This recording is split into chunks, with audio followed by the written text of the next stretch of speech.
মা জলখাবারে আজকে কি করছো? এখানে দেখছি চিড়ে আর সুজি আছে, বলে দাও কি করছো আজকে। চিড়ে আর সুজি আর সব এমনি সবজি অল্প একটু দিয়ে প্যানকেক বানাবো। আচ্ছা, তাহলে আজকে হচ্ছে চিড়ে আর সুজির প্যানকেক। তাহলে আমাদের বন্ধুদের সাথে রেসিপিটা শেয়ার করবে তো?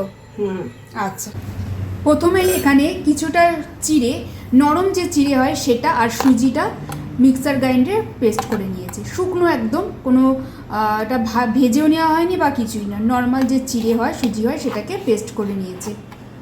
আচ্ছা, এবার সমপরিমাণ মানে যতটা জল লাগবে সেই জল দিয়ে দেবো, দিয়ে হালকা একটা ব্যাটার রেডি করব।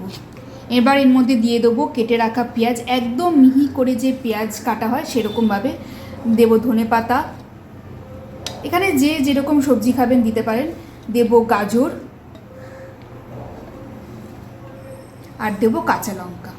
এবার সব সবজিগুলো ভালো করে মিশিয়ে নেব। এর মধ্যে দেব অল্প করে নুন, যতটা লাগবে সেরকম নুন দেব। এবার দিয়ে দেবো একটা ডিম। এটাকে ভালো করে মিশিয়ে কিছুক্ষণের জন্য রেখে দেবো ঢাকা দিয়ে। দেব একটু হলুদ, অল্প একটু দেব চিলি ফ্লেক্স, এগুলো স্বাদের জন্য। এখানে শেষে দেয়া হলো একটু অল্প একটু আটা, একটু চাট মশলা। এবার এটাকে কতক্ষণ রাখতে হবে মা? এটাকে 10-15 মিনিট ঢাকা দিয়ে রেখে দেবো। ফিরে আসছি পরবর্তী স্টেপে। ফ্রাইং প্যান গরম হয়ে গেলে অল্প তেল দিয়ে ভালো করে মাখিয়ে দেবো। এবারে অল্প ব্যাটার দিয়ে সুন্দরভাবে 4-5টা গোল করে ছড়িয়ে দেবো। যতটা থিকনেস মনে করবেন খাবেন ততটাই দেবেন। দিয়ে এটা সুন্দরভাবে একটা গোল করে এই হাতার সাহায্যে গোল করে এটাকে ছড়িয়ে দেবো।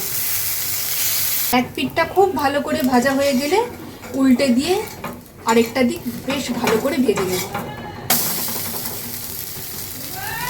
একটু কড়া করে ভাজা হয়েছে, আপনারা যেরকম মনে হয় যদি হালকা খাবেন হালকা করে ভাজতে পারেন, আমরা একটু কড়া করে ভেজেছি।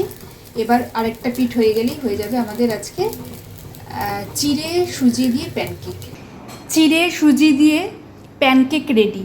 আর এটা সার্ভ করুন টমেটো সস দিয়ে। সত্যি বলছি, খেতে দারুণ লাগবে। একবার বাড়িতে ট্রাই করে দেখুন না কেমন লাগে। আর কমেন্ট বক্স তো খোলা রয়েছে আপনাদের মতামত জানার জন্য। আপনাদের কেমন লাগলো সেটা অবশ্যই কমেন্ট বক্সে জানান।